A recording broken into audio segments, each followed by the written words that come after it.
Kei aku nui, kei aku rahi, rarau mai ki te whare kōrero o Mata, with me, Mihingarangi Forbes, brought to you by Te Māngai Pāho and Irirangi Te Motu, New Zealand on Air. This special episode of Mata is being recorded here at Parliament in the historic Māori Affairs Room, Mātangireia, with former Minister for Treaty Negotiations, Justice, Health and Defence, the Honourable Andrew Little.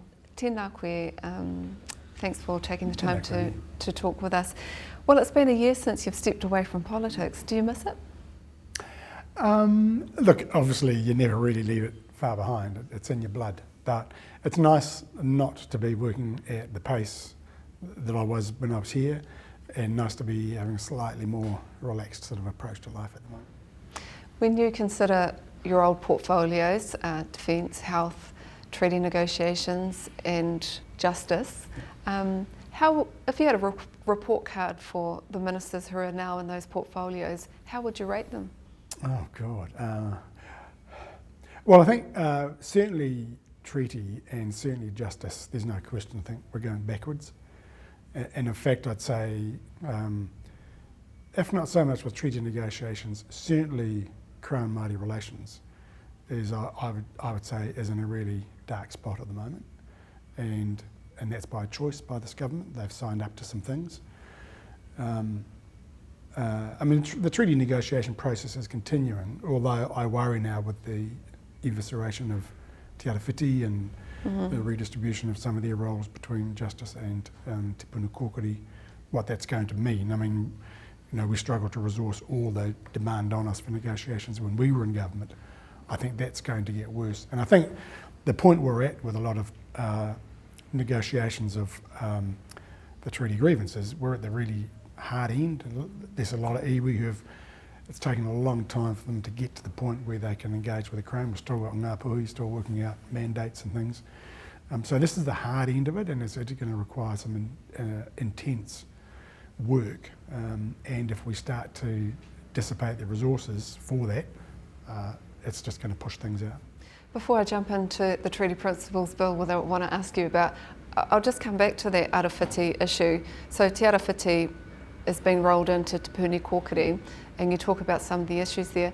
In terms of the idea of having rangatira Māori coming together with, you know, the rangatira of the Crown in terms of their negotiations, is that still a thing now under TPK, or has it just been watered down? Well, TPK, as I always understood it, TPK was very much the economic development arm of, you know, the Crown's engagement with Māori and you know, trying to provide leadership. Although there's no question, you know, a lot of iwi, those who had their settlements many years ago, they are leading their own social and economic development for their people now. Te Punu Kōkiri is still needed. I think what Te Arawhiti brought was the big gap that we saw was, frankly, the rest of the Crown really struggling to meaningfully engage with a better resourced and a stronger standing Te Ao Māori. And I think that is still the issue, and I think that's still the problem. And so dissipating those skills and that capability on the Crown side can only cause problems further down the track. I mean, we still need, it's not just negotiating the treaty settlements, it's about monitoring them and making sure the Crown is honouring what they've signed up to. I think when Kelvin Davis was the minister, they had a register of 7,000 odd commitments. Crown's got to make sure it's honouring those commitments. You know, the history of the treaty is the Crown's failure to honour its promises, and we can't let history repeat itself.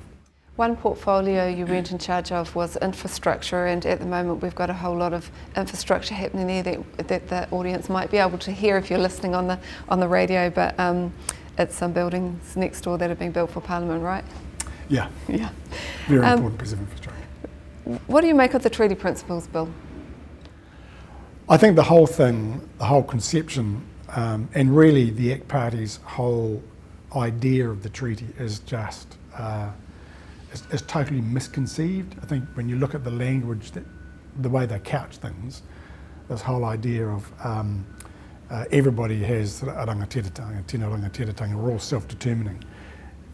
What I find really, I think, sort of insulting to everybody who has been so critical to the modern reconciliation and restoration process is the idea that the acts and gestures of reconciliation and restoration are somehow grounds for accusing the Crown of inequality, because that's actually what the ACT Party stands for.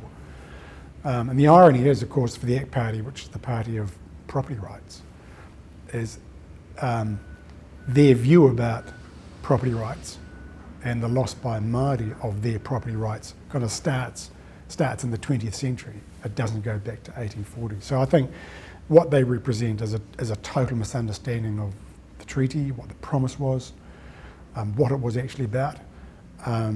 It's an ignorance of the history and the Crown's history of conduct under the treaty, a failure to understand what reconciliation and redress looks like and means, and what it means for all of Aotearoa New Zealand, not just for Māori, because we all, as Te Arawhiti strengthens, reasserts, restores itself, actually the rest of us are going to have to, we've got to facilitate that and see that happening and welcome it and embrace it.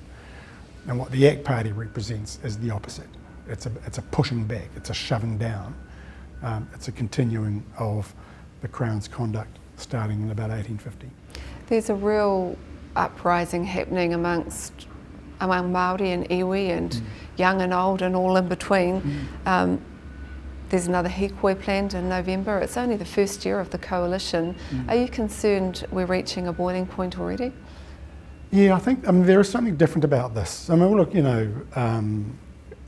governments in the past have said, or individuals within governments have said and done things, and even policies within governments of all stripes have not necessarily aligned, I think, with the full values of the treaty. But there's something about this government, the commitments that it's signed off on in its coalition agreements, and what the ACT Party represents in terms of a perspective and a set of values.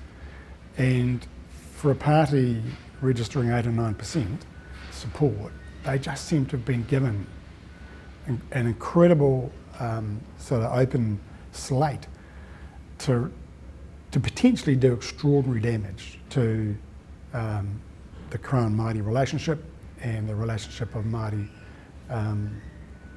and their place in New Zealand. So it doesn't surprise me to see this. I think what they underestimate, I think what ACT doesn't get, which is reflected in what they say, but I also think where Christopher Luxon miscalculated in the coalition agreements, and regrettably I say has miscalculated ever since, is that the conditions for Māori today are not the same as they were 40 years ago when, say, Sir Doug Graham was leading at the forefront of actually getting the modern treaty grievance process underway. The number of iwi who have built themselves economically, strengthened themselves culturally and socially, and strengthened their identity. It's amazing. We've just celebrated one of the most stunning weekends of sporting achievements. You look at the role that Ngāi Te Whatu Ōrākei and Te Aka Whai played just Barcelona, and being there in Barcelona and part of that identity for New Zealand. I thought it was a lovely when the women's T20 cricket team, they got their victory, and the waiata, they sang a waiata to celebrate.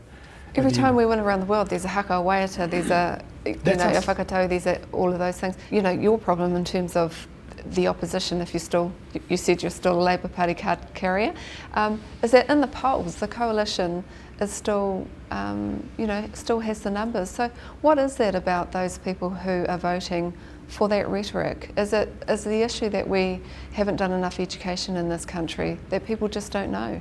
Yeah, look, if I'm can be self-critical of our government, when those issues were really starting to surface, there was an opportunity for us, and I think too for Pākehā voices to be, I think, progressive Pākehā voices to be part of that debate. And we made a conscious collective decision not to. Why? That was the decision that was made. What was the Māori caucus telling you? Look, they were very much at the forefront of it. But I think what the Times called for then, and certainly called for now, is a recognition that the debate that we're in, it is not just a Māori debate. The treaty was never just a Māori document. Actually, it was the Crown's document. And it was the Crown going to Māori saying, no, we want to form government. This is the basis on which we wanted to do it. My place and my role in New Zealand has been determined by the treaty. I have a stake in the treaty. Every Pākehā has a stake in the treaty, and the treaty being honoured and respected. And both parties to the treaty being honoured and respected. We don't get that discourse as much, and that's what we are, in my view, that's what we desperately need. That's the big gap. You mentioned before that Māori are different. It's a different playing field today than it was 40 years ago. You know, you've got a number of iwi that are worth over $1 billion, and a kingitanga movement now that is, you know, conjuring up tens of thousands of people each time they call a hui around the motu. What does that mean in terms of you know, what does that mean? Is it, you know, when they all come together, is it going to be tougher for a government to get through, or is it going to be more brutal for us as a nation? It'll be tough for all of us, because I think the conflict is different now. You've got very well resourced, frankly very powerful iwi leaders and very powerful Māori voices.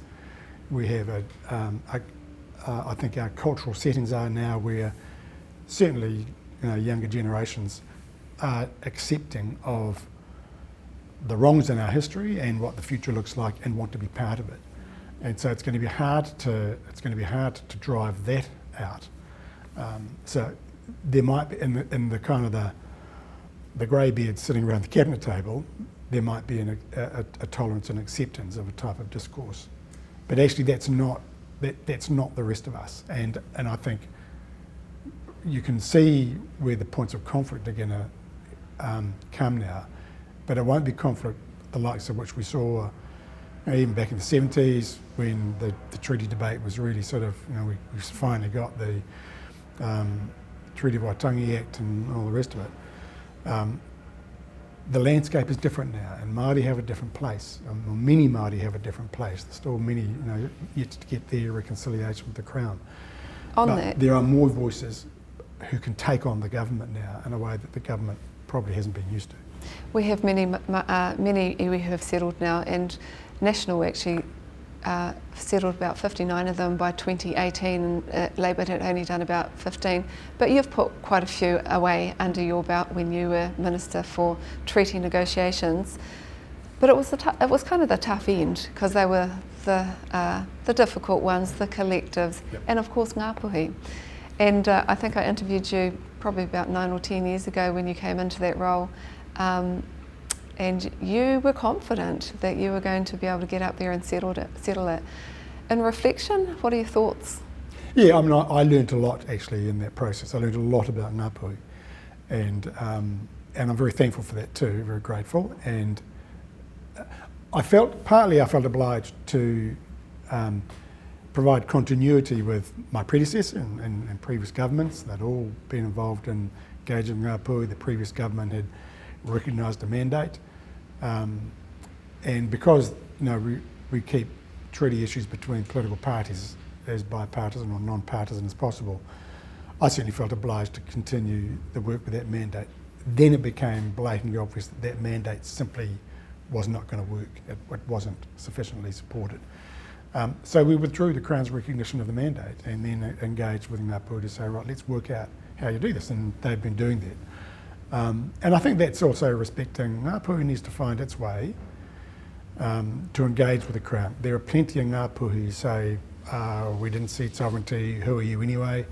There are others who say, well, we did sign the treaty and the treaty was breached, and so we should get redress. So they will work out their way to do that, and the Crown has to respect that Ngāpuhi will find its way to engage with the Crown in its way when it's ready on its terms. Do you have any special moments in your treaty negotiations portfolio? Oh, a lot actually. It was I still consider it one of the most special portfolios, certainly for a Pākehā minister to have. I learnt so much. You get exposed to, I think, history that many Pākehā don't get to see, at least first up, and you just meet so many amazing people and a lot of amazing experiences. I guess what I think about the Taranaki iwi, so we had the last Taranaki iwi, Ngāti Māori, to do their agreement, and then we had the collective for the maunga. Around for the maunga. I found those personally very emotional, and having understood the history and knowing what the facts were, and to be the minister, to see those through, at least for the maunga to get the legislation introduced, that was very special for me. As someone who made strides actually with your reo, and I heard you stand and speak a number of times, how do you feel seeing the marginalisation of te reo Māori in the public sector? Yeah, I just think it's so important that part of the Crown reforging its relationship with Māori is can engage with Māori on their terms and in their way. And look, I think we made some huge strides in moving that forward. I think we will continue to do that. I do think this will be a hiatus. I guess I look at my son, for example, in his early 20s and his generation. None of that is even an issue. They, my son calls me out if I think I've mispronounced. Cancelled, Dad. Yeah, he's and I just think that is so good. And when you hear young people, using Māori words casually in Te Reo Pākehā, but they, we're all slotting now. Te Reo kupu. It's just amazing. It's just great to see and to hear, and people respecting the language enough to pronounce it correctly. So I think the dynamic has been unleashed now. It's been battered by this government, but I think the roots are too strong, and the shoots are too green and have gone too far to be cut down completely, and it'll come back. I heard you, just switching to health now, I heard you in an interview to say that actually Te Aka Whai Ora and Te Whatu Ora needed 5 years to be able to show any kind of real meaningful change. Yeah. It had about a year before it was reversed. Did you guys leave it too late? Should you have done it in your first term when you had the mandate? Yeah, we commissioned the report on it. The health is a big deal. The health system is a big deal. And so we needed to give time for those people and others to make submissions and all the rest of it. So when we got the report in 2020, there was a lot in it. And we had the election that year. And of course, we were disruptions with COVID. And there was a real question about whether do we do the health reforms. By the time I became health minister, we were well into COVID. We were still waiting for a vaccination program to take. I think the vaccine might have been developed. But in the end, COVID is what illustrated what the problems with the system were, and so we agreed that we needed to make change, and we made the change. Whatever time we were going to make the change, given the challenges for health, given the issues that they were having, it was always going to take time to get new systems and structures in place, and actually a new culture in place too, and get that bedded in and get that going as smoothly as possible. The issue about funding is always going to be there. It's always going to be a political hot potato, I think. So look, I think we moved as quickly as we possibly could, given the level of change that was needed. We've now got a commissioner for health rather than a board. What are your thoughts around that? Do you have faith that that can work? Yeah, look, I don't know the full detail about why the board didn't work out. I know Lester Levy a wee bit. He was a Crown Observer at Canterbury District Health Board when I was Minister. We got on very well. He was very good. I found him, he is very incisive. And the good thing about Lester is he's got the clinical background and the clinical knowledge. So he's not fazed by that stuff. There's Māori health organisations, all around the country waiting to hear what's going to happen. Are their pilots going to roll on? Are they going to be able to do their diabetic clinics in the far north? Has Lester got enough? Has he got enough rope to be able to deal with this stuff? Yeah, and I'm not close enough to know. I still was deeply disappointed. I felt genuinely emotionally down when Te Aka Whai Ora was repealed. That was I made a personal commitment about that, work with Pēni Henare on it. You know, when we think about the core of the commitment in the treaty, Tino Rangatira, that was the central promise made to Māori. And I thought, particularly in an issue where Māori were not getting anywhere near adequate support out of the health system as it was, and what they needed was their own people to lead them to good health. That was the perfect way to do that. It was a good expression. I'm not saying, you know, the best and the end of and the only answer to, but it was a good gesture of tino rangatira on a very important issue, and that's gone. So I hope within Te Whatu Ora, in whatever shape it takes in the future, that there is room for that Māori leadership on health, because it's desperately needed. But is there, because we now have a coalition that says that we can't make decisions based on race, and Te Aka Whai Ora was literally based on race? Yeah, and I think, and this goes back to the point I was making about, you know, the steps we've taken in the interests of restoration and reconciliation are being twisted and distorted into, oh, that's unequal. Well, since whenever has actually restoring somebody who's unlawfully and illegitimately lost something, when has that been an act of inequality? It's an act of restoring equality, and that's where I think the ACT Party thing is so you know, bitterly distorted and so wrong. About 4 years ago, you stepped aside for Dame Jacinda Ardern to come through because you were down in the polls and you could see. Is it time for Chris Hipkins to also step aside for someone new? Look, that's a matter for Chris and his team. I mean, that's yeah. Like I see Chris occasionally. I see other former colleagues occasionally. I want them to do the best they can. How they organise themselves and their leadership really is going to be a question for them. Look, Chris, you know, it's a tough gig. Leader of the opposition is tough anyway. Doing it straight after a new government's been elected and you've been put on the opposition benches, it is the toughest moment, and he's got to just keep his head down, keep his team together.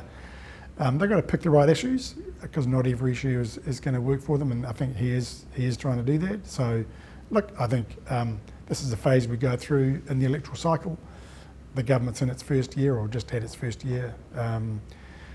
It's got the wind in its sails, and the opposition just has to, you know, do its regrouping activity as quickly as it can.